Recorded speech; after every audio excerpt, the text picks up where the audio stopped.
Hello everyone. आज हम पढ़ेंगे कार्डियोटोकोग्राफी। इसमें हम पढ़ेंगे baseline fetal heart rate, baseline fetal heart rate variability, response of fetal heart to uterine contractions, periodic deceleration and periodic acceleration.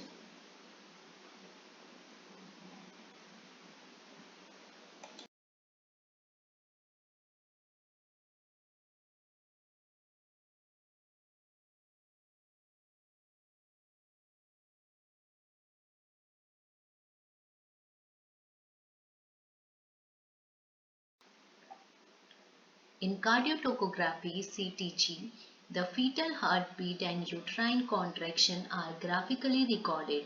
It is generally performed in the third trimester. Instrument used for this is called cardiotocograph and is also known as electric fetal monitor or external fetal monitor. कार्डियोटोकोग्राफ एक ऐसा device है जिससे कि fetal heart beat और uterine contraction को graphically record किया जा सकता है और ये जनरली थर्ड ट्राइमेस्टर में परफॉर्म किया जाता है और इसमें इंस्ट्रूमेंट यूज होता है उसको हम कार्डियोटोकोग्राफ कहते हैं और इसे हम इलेक्ट्रॉनिक फीटल मॉनिटर या एक्सटर्नल फीटल मॉनिटर भी कहते हैं। Fetal heart rate is calculated from motion determined by ultrasound using a fetal heart sensor strapped to the abdomen and fetal scalp electrode in internal monitoring. So, if it is this device is both internal और external होता है। तो अगर हम internal monitoring कर रहे हैं so heart rate की जो कैलकुलेशन है उसको हम अल्ट्रासाउंड के थ्रू यूज करके उसमें जो सेंसर है उसको एब्डोमेन पे स्टेप कर देते हैं और जो फीटल स्काल्प जब हम पैल्पेट करके देख रहे हैं कि हाँ यहाँ पे फीटल स्काल्प हो सकते हैं तो उसके बाद हम जो एग्जामिन करते हैं उसमें जो इलेक्ट्रोड है वो फीटल स्काल्प पे लगाते हैं और इंटरनली उसको मॉनिटर करते हैं। Then uterine contraction are measured by pressure transducer strapped to the abdomen and the intrauterine pressure catheter IUPC, a sensing device introduced directly into the uterus. So uterine contraction जो है उसमें हम pressure measure करते हैं जो transducer से जो strapped था जो एब्डोमेन के अराउंड है उससे कि कितना इंट्रायूट्राइन प्रेशर जो कैथेटर है उसमें लगा और उसको हम डायरेक्टली जो वो डिवाइस है उसको डायरेक्टली यूट्रस पे इंसर्ट करते हैं। Next is external monitoring. External cardiotocography can be used for continuous और इंटरमिटेंट मॉनिटरिंग। कार्डियोटोकोग्राफी में दो टाइप के हम मॉनिटरिंग कर सकते हैं, एक्सटर्नल और इंटरनल। एक्सटर्नल जो मॉनिटरिंग होती है वो कंटिन्यूअस भी हो सकती है या गैप गैप करके इंटरमिटेंट भी हो सकती है। The fetal heart rate and activity of the uterine muscle are detected by two transducers placed on the mother's abdomen with one above the fetal heart to monitor heart rate and other at the fundus to measure frequency of contraction.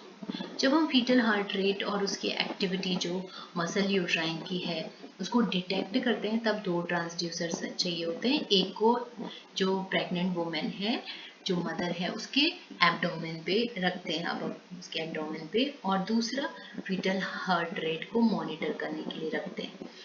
Other जो होता है वो frequency of contraction और एक check करता है जो fetal heart rate है उसे। You can see in this image जहाँ पे कि यूट्रस फीटल हार्ट और कॉन्ट्रैक्शंस भी हो रहे हैं और ट्रांसड्यूसर जो सेंसिंग जो फीटल हार्ट रेट है उसको मॉनिटर कर रहा है और ट्रांसड्यूसर जो यूट्राइन कॉन्ट्रैक्शन को नोट कर रहा है। तो ये सारी चीजें जब हम एक्सटर्नली कार्डियोटोकोग्राफी कर रहे हैं तो उस पे यूज होंगे। A Doppler ultrasound provides the information which is recorded on a paper strip known as cardiotocograph और जो अल्ट्रासाउंड की हेल्प से हम इंफॉर्मेशन गेन कर रहे हैं, क्योंकि जो कार्डियोटोकोग्राफ है उसमें डॉपलर अल्ट्रासाउंड का यूज़ होता है, और उसके बाद जो पेपर स्ट्रिप है उसमें जो ग्राफ आएगा वो रिकॉर्डेड हो जाता है, और हम उसको कार्डियोटोकोग्राफ भी कहते हैं. So external tocometry is useful for showing the beginning and end of contraction as well as their frequency, but not the strength of the contraction. जो external टोकोमेट्री है वो बहुत ही यूजफुल होती है, जहाँ पे कि बिगिनिंग में जो एंड ऑफ कॉन्ट्रैक्शन है उसको फ्रीक्वेंसी चेक करने में, और ये ज़्यादा इसमें स्ट्रेंथ ऑफ कॉन्ट्रैक्शन हम नहीं कर सकते, बट जो कॉन्ट्रैक्शन एंड है, जो फ्रीक्वेंसी है उसको, और जो कॉन्ट्रैक्शन बिगिन है, स्टार्ट, वो एग्जामिन कर सकते हैं. So the absolute value of pressure rating on an external tachometer are depend on position and are not sensitive in people who are obese. Mostly जो एब्सोल्यूट वैल्यू जो reading की आती है जो एक्सटर्नल टोकोमीटर में, वो डिपेंड करती है कि पोजीशन कैसे है. और बहुत सारे ऐसे पीपल होते हैं जहाँ पे कि जैसे कि ओबेस है, तो उनमें थोड़ा जो फाइंडिंग है वो डिफ़िकल्ट होती है कि फाइंड आउट करने के लिए, तो उसके लिए एक्सपर्ट की नीड होती है और प्रॉपरली प्रोसीजर करना पड़ता है, जिससे कि जो फाइंडिंग्स है उसमें कोई डेविएशन ना आए. So in case where information on the strength or precise timing of contraction is needed, an external tachometer is more appropriate. कुछ ऐसे केसेस होते हैं या इंफॉर्मेशन होती है जहाँ पे कि जो कॉन्ट्रैक्शन होते हैं वो चाहिए होते हैं, नीड होती है उनकी, तो उसमें हम इंटरनल टोकोमीटर भी यूज़ करते हैं, जो कि एक अप्रोप्रिएट भी होता है कि एग्जैक्ट जितना कॉन्ट्रैक्शंस हैं, जो टाइमिंग है वो हमें पता चल जाएगा. Drawback of external monitoring is that women doing abdominal breathing to help them cope with their contraction find it difficult to breathe deeply. If the straps are too loose, however, the transducer will not pick up the contraction or monitor the fetus. So जो drawback है external monitoring का वो ये है कि जो जब women होती है वो एब्डोमिनल ब्रीथिंग करती है, तो समटाइम जो अगर वो डीप ब्रीथिंग कर रही है तो भी वो, क्योंकि कॉन्ट्रैक्शन भी है, डीप ब्रीथिंग भी उसको करना है, तो समटाइम ये जो कोप अप जो ये एक्टिविटी है बोथ साइड की, उसको वो प्रॉब्लम होती है वुमेन को. और कभी कभी ऐसा होता है कि जो लूज है, स्ट्रेप अगर लूज है तो भी उसमें प्रॉपर कॉन्ट्रैक्शन हम मॉनिटर नहीं कर सकते हैं. सो ये इसमें ड्रॉबैक रहते हैं कि उसमें हमें वुमेन का सपोर्ट भी चाहिए होगा, वुमेन को भी बताना है, वुमेन को भी हमें बताना है कि कैसे कैसे उसको मॉनिटर जब कर रहे हैं तो उसको भी हेल्प करनी है. तो ये एक्सटर्नल का थोड़ा सा ड्रॉबैक है. और इसमें कभी कभी ऐसा हो सकता है कि जो स्ट्रैप हम एब्डोमेन में लगा रहे हैं वो लूज लगाएगी, तो वो फाइंड आउट तो देंगे ही नहीं clear. So, correct placement of transducer for comfort and accuracy is a legitimate nursing function. The quality of the recording on the graph paper may be affected by the thickness of the abdominal wall, fetal position and maternal or fetal movement. So, जो correct placement अगर transducer का है तो वो, और जो accuracy है वो प्राइम फंक्शन है जो नर्सिंग फील्ड में, क्योंकि जो अटैचमेंट करना है, प्लेसमेंट करना है, उसको प्रॉपरली देखना भी है, और उसमें जो क्वालिटी है रिकॉर्डिंग जो ग्राफ पेपर है उसका भी प्रॉपर रिकॉर्ड होना चाहिए, क्वालिटी अच्छी होनी चाहिए, और जो थिकनेस है एब्डोमिनल वॉल की या फीटल पोजीशन की या जो मैटरनल और फीटल मूवमेंट है वो भी चाहिए, वो भी डिपेंड करता है जो थिकनेस ऑफ एब्डोमिनल वॉल है. तो इसीलिए हमें जो हम स्टेप लगा रहे हैं तो वो भी प्रॉपरली प्लेस करना है कि जिससे कि जो फाइंडिंग्स है वो अप्रोप्रिएट आए. Next is internal monitoring. Internal cardiotopography uses an electronic transducer connected directly to the fetus. A wire electrode, sometimes called a Spiral or scalp electrode is attached to the fetal scalp through the cervical opening and is connected to the monitor. कभी कभी जो कार्डियोटोकोग्राफ है उसमें externally भी कर सकते हैं, internally भी कर सकते हैं. सो इंटरनल जो कार्डियोटोकोग्राफ है उसमें एक इलेक्ट्रॉनिक ट्रांसड्यूसर कनेक्ट करते हैं फीटस पे डायरेक्टली, जैसे कि आप इमेज में भी देख रहे हो. सो यूट्रस के थ्रू सर्विकल ओपनिंग से कनेक्ट रहता है और फिर जो नॉर्मल पोजीशन है बेबी की उससे फिर हेड के जो स्काल्प है उस पर लगा सकते हैं इलेक्ट्रोड. सो यहाँ पे एक वायर जो इलेक्ट्रोड है वो समटाइम हम स्पाइरल या स्काल्प इलेक्ट्रोड भी कहते हैं, तो वो अटैच किया जाता है. और ये अटैच कहाँ से करेंगे, जो सर्विकल ओपनिंग है वहाँ से उस वायर को इंसर्ट करेंगे और उसको फिर कनेक्ट कर देंगे मॉनिटर के साथ, तो ये फाइंडिंग आ जाएंगी. Then internal monitoring provides a more accurate and consistent transmission of fetal heart rate, as unlike internal monitoring, it is not affected by factors such as movement. जो इंटरनल मॉनिटरिंग है वो ज़्यादा accurate आती है rather than other fetal monitoring. So fetal heart rate और जैसे external monitoring था वो अफेक्ट रहता था समटाइम की मूवमेंट से या बट इस पे ऐसा नहीं होता इंटरनल मॉनिटरिंग में. सो इंटरनल मॉनिटरिंग में be used when external monitoring is inadequate और if closer surveillance is needed. Internal monitoring हम तब करते हैं जब एक्सटर्नल मॉनिटरिंग एक्यूरेट ना आए, इनएडिक्वेट आए और या फिर हमें क्लोज मॉनिटर करना हो. Internal tocometry can only be used if the amniotic sac ruptured either spontaneously or artificially and the cervix is open. Internal tocography हम तब यूज़ करते हैं जहाँ पे कि एमनियोटिक सैक रप्चर हो गया हो और या फिर स्पॉन्टेनियसली या जो आर्टिफिशियल मेथड से हम करते हैं या फिर तब करते हैं जब सर्विक्स ओपन हो. To gauge the strength of contraction, a small catheter called an intrauterine pressure catheter IUPC is passed into the uterus past the fetus. So हम इसमें gauze यूज़ करते हैं जो कॉन्ट्रैक्शन को स्ट्रेंथ प्रोवाइड करते हैं और ये जो इंट्रायूट्राइन प्रेशर कैथेटर है उससे हम यूट्रस के थ्रू पास कर सकते हैं. Then combined with an internal fetal monitor and intrauterine pressure catheter may gives a more precise reading of the baby's heart rate and the strength of contraction. जब internal fetal monitor करते हैं और जो intrauterine pressure catheter है वो ज़्यादा precise reading देता है बेबी के हार्ट रेट की और जो स्ट्रेंथ है कॉन्ट्रैक्शन का उन दोनों का मॉनिटर करता है अच्छे से. इसमें कुछ इंटरप्रिटेशंस आती हैं जैसे कि CTG जिसे हम कार्डियोटोकोग्राफी कह रहे हैं और जिसके बारे में हम अभी पढ़ भी रहे हैं.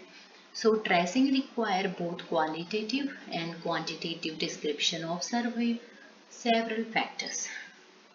सो कार्डियोटोकोग्राफी क्वालिटेटिव भी डिस्क्रिप्शन देता है और क्वांटिटेटिव भी देता है. मीन्स क्वालिटेटिव मीन्स जिसे हम जो क्वालिटी बताते हैं कि रिस्क फैक्टर है ये है और लाइक कितना एक्टिविटी है डल है ये सारी, बट क्वांटिटेटिव को हम मेज़र कर सकते हैं. सो ये जो कॉमनली फैक्टर्स आते हैं उसका एक एक्रोनिम है जिसको हम ऐसे याद कर सकते हैं. So doctor C bravado. So D for defined risk, इससे हमें रिस्क का पता चल सकता है कि कौन कौन रिस्क में है. और next is C contraction. Contraction जो यूट्राइन एक्टिविटी है उसका पता चल सकता है. Then BRA baseline fetal heart rate. Fetal heart rate का हमें पता कर सकते हैं.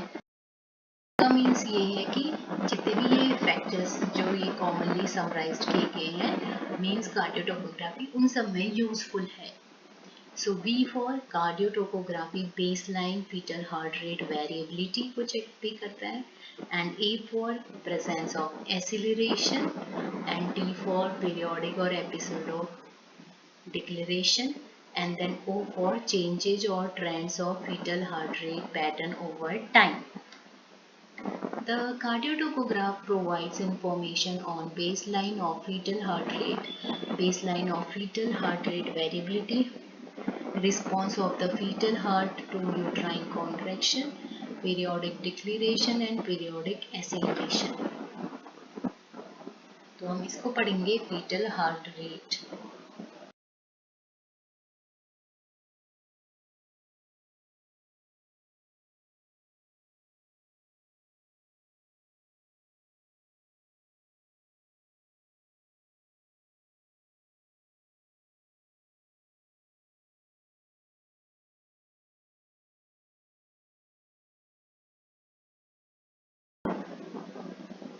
सो जो बेसलाइन फीटल हार्ट रेट है उसको हम पढ़ेंगे, जिसमें कि it is the fetal heart rate during uterine contractions, a rate more than 160 beat per minute is termed baseline. Tachycardia, fetal hypoxia, fetal tachycardia may be associated with maternal ketosis also. A constant baseline between 110 to 120 beat per minute may indicate cord compression as in cord prolapse. So जो baseline fetal heart rate है, तो हमें देखना पड़ता है कि fetal heart rate कितना है during every uterine contraction. तो अगर जो heart rate है वो more than 160 beat per minute है, तो उसमें हम कहते हैं बेसलाइन ट्रैकिकार्डिया, ठीक है, और या फिर फेटल हाइपोक्सिया और फेटल ट्रैकिकार्डिया, जो कि समटाइम एसोसिएटेड रह सकते हैं मैटरनल कीटोसिस के, कि जो मदर का जो भी इम्यून है, आइदर मदर के जो मेटाबॉलिक कंडीशंस हैं वो भी कहीं ना कहीं फीटर को अफेक्ट करते हैं. अगर मदर हेल्दी है तो फीटर को कम अफेक्ट करेंगे. सो कांस्टेंट बेसलाइन रेट बिटवीन अगर 110 से 120 में है वो इंडिकेट करता है कि कहीं कॉर्ड कंप्रेशन तो नहीं है या कॉर्ड प्रोलैप्स तो नहीं हो गया है. सो ये बेसलाइन फीटल हार्ट रेट की इंटरप्रिटेशन है. सो नेक्स्ट आता है बेसलाइन फीटल, जो फीटल हार्ट रेट है, that's a variability.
The tracing on the graph paper appears uneven due to minor variation in the length of each beat.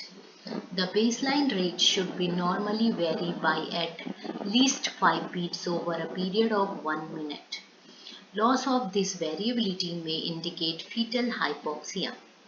It may also be seen for a short period after the administration of pethidine to mothers, which depress the cardiac reflex center in the fetal brain.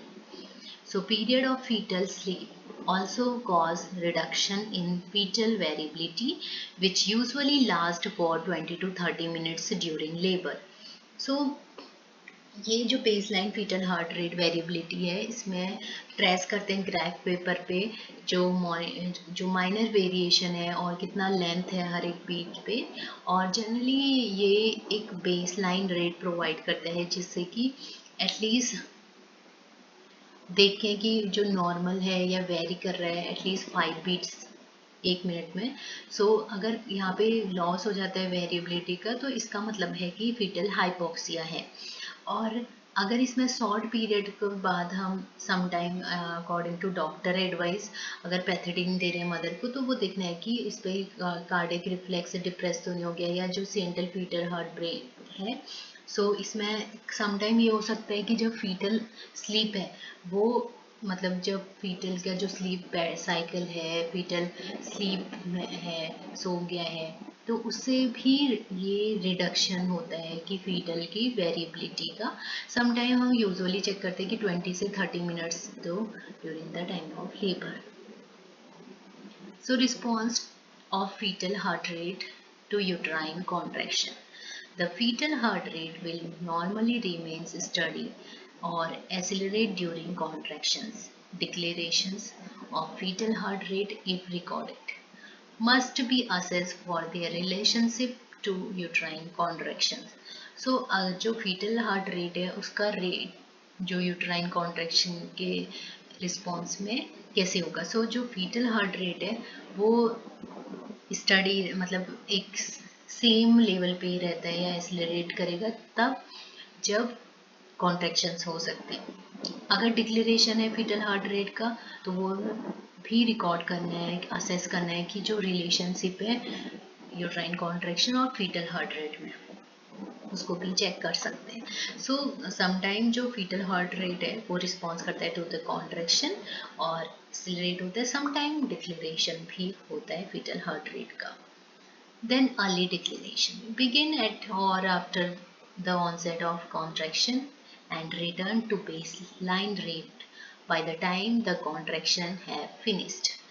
जो early declaration का meaning होता है ये होता है कि जब और जिसके बाद जैसे onset हो गया contraction का, उसके बाद कितने जो baseline rate है या time है एक contraction finish होने का. So early declaration are commonly associated with the compression of fetal head, for example as they engage, but may also indicate early fetal hypoxia. So early declaration ज़्यादातर associated रहते हैं कि जो fetal heart rate compress कैसे हो. So इसमें जो example है जैसे कि वो engage हो गए तो वो indicate करते हैं कि early hypoxia. So late declaration begin during or after contraction, reach at its lowest point after the peak of contraction and have not recovered by the time as contraction has ended. जो late declaration है उसमें जो contraction होते हैं ये जो time होगा means कि आफ्टर कॉन्ट्रैक्शन होगा जब लोवेस्ट पॉइंट पे रहता है. अगर वो रिकवर नहीं हो रहा है जब कॉन्ट्रैक्शन एंड हो रहा है तो वो लेट डिक्लेरेशन है. समटाइम जो डिक्लेरेशन है barely recovered by onset of next contraction. The time lag between the peak of contraction and the lowest point of declaration is the most significant of the severity that then drops in fetal heart rate. This is always indicate fetal hypoxia and the physician must be informed. तो sometime ऐसे हो सकता है कि जो declaration है और जो एक्सेलरेशन है मीन्स जैसे डिक्लेरेशन है उसमें हम बताते हैं कि जो टाइम ड्यूरेशन है वो कितना लोवेस्ट पॉइंट पे और कितना जो पीक पॉइंट था उनके बीच में जो टाइम लैग है वो कितना है. देन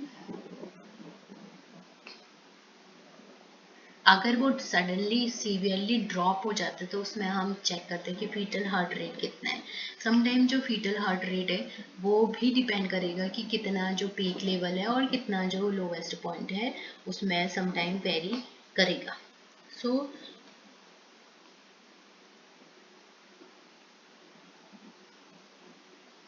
जो फीटल हार्ट रेट का लेट डिक्लेरेशन है उसमें समटाइम ग्रेजुअल डिक्रीज भी आता है जब फीटल हार्ट रेट रिटर्न होता है विद यूट्राइन कॉन्ट्रैक्शन, और इसमें समटाइम जो फीटल हार्ट रेट है वो डिक्रीज भी होगा, जैसे कि फीटल हार्ट रेट है वो ग्रेटर है और इक्वल है। और समटाइम जो डिक्लेरेशन होती है वो डिलेड टाइमिंग भी होती है, जिससे कि जहाँ पे जो पीक कॉन्ट्रैक्शन है और जो लोएस्ट पॉइंट है उन दोनों में एक टाइम लेगा जाता है। So next is variable declaration. तो ये जनरली तब अपेयर होता है जहाँ जबकि जो डिक्रीज होता है फीटल हार्ट रेट वो अब्रप्ट हो जाता है। So very in onset occurrence and wave forms the cause may be fetal distress. While reading the cardiotocograph, the midwife must be careful not to be confused with the artifact which may appear in the tracing if the contract is lost. So variable declaration में ये आती है कि जो ये very करता है कि ऑनसेट कब था, ऑक्यूरेंस क्या था, वेव फॉर्म क्या था।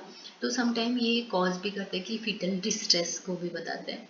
सो जब हम रीड करते हैं कार्डियोटोकोग्राफ तो उस टाइम पे भी मिडवाइफरी को ये कंफ्यूज नहीं करना कि आर्टिफाइड कौन सा है और इसमें जो ट्रैकिंग है वो मॉनिटर नॉर्मली है या नहीं, और अगर हेल्थ केयर जो कंसल्टेंट डॉक्टर्स हैं उनसे भी कंफर्म करना है। सो कभी कभी ऐसा होता है कि जो ट्रैकिंग है वो जो कॉन्टैक्ट है बिटवीन यूट्राइन कॉन्ट्रैक्शन और फीटल हार्ट रेट उसमें लॉस्ट हो जाता है, तो वो भी देखना है कि केयरफुली मॉनिटर करना है कार्डियोटोकोग्राफ, वो बहुत इंपॉर्टेंट है। सो इसमें आता है कि अगर यहाँ पे जो फीटल हार्ट रेट है वो डिक्रीज हो गई है तो उसमें हम चेक करते हैं कि ऑनसेट कितना था डिक्लेरेशन का, और समटाइम डिक्लेरेशन एसोसिएटेड भी रह सकते हैं कि यूट्राइन कॉन्ट्रैक्शन कितना है या डेप्थ कितना है, ऑनसेट कितना है और ड्यूरेशन कितना very. So thanks for watching, this is all about cardiotocography. तो कार्डियोटोकोग्राफी एक ऐसा डिवाइस है जो कि हम मॉनिटर करने में यूज़ करते हैं इंटरनली और एक्सटर्नली, और जनरली ये ग्राफिकल रिप्रेजेंटेशन है फीटल हार्ट बीट का और यूट्राइन कॉन्ट्रैक्शन का, जिसे हम रिकॉर्ड कर सकते हैं। So thank you all for watching. This is all about cardiotocography introduction. So this is external and monitoring and internal monitoring, interpretations. Then the cardiotocograph provide information on baseline of fetal heart rate, baseline of fetal heart rate variability, response of the fetal heart to uterine contraction, periodic declaration, periodic acceleration. So generally जो periodic declaration है that is usually appear होते हैं symmetrically, gradual decrease भी हो सकते हैं अगर जो फीटल हार्ट रेट है वो इन दोनों में और यूट्राइन कॉन्ट्रैक्शन में ये इम्पोर्टेंट रोल निभाते हैं। और वेरिएबल डिक्लेरेशन भी अदर टाइप है और पीरियोडिक एसिलरेशन भी है। पीरियोडिक एसिलरेशंस का जो होता है कि पीक कितना है और कितने लेवल तक जो जो लास्ट ग्रेटर हुआ था और एसिलरेशन हुआ था, बेसलाइन चेंज कितना हुआ था, तो ये सारी चीज़ें इसमें आती हैं। मेनली ये एसोसिएट करेगा फीटल हार्ट रेट को। So baseline fetal heart rate, baseline fetal variability, response of fetal heart rate to uterine contraction, early declaration, late declaration, variable declaration. Thank you so much.